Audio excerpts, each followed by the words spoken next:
Hello guys, welcome to my YouTube channel.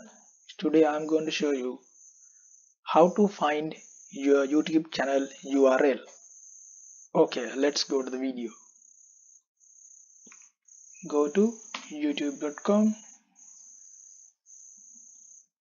then click on your channel icon, then your channel, then click on customize channel.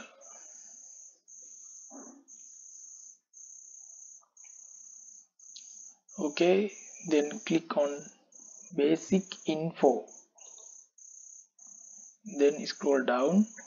Here you can see your channel URL. Said this is the standard web address for your channel. It includes your unique channel ID, which is the numbers and letters at the end of the URL.